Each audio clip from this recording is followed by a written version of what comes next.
सिद्धिप्रदायकाय अगणितगुणशील तत्त्वप्रदर्शकाय मध्वमता सिद्धान्तप्रवर्धनाय परमगुरु श्री गुरु राघवेन्द्राय नमः।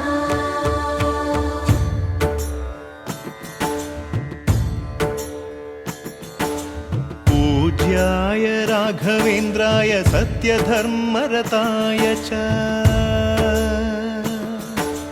भजतां कल्पवृक्षाय नमतां कामधेनवे। ಧರ್ಮದ ದೀಪ ಹಚ್ಚುವ ಶಾಂತಿಯ ಬೆಳಕ ಚೆಲ್ಲುವ ಜ್ಞಾನದ ದೀಪ ಹಚ್ಚುವ ಲೋಕವ ನೀನೆ ನಡೆಸುವ ತುಂಗೆಯ ತೀರದ ಯತಿವರ ನಿನ್ನದೆ ಸ್ಮರಣೆ।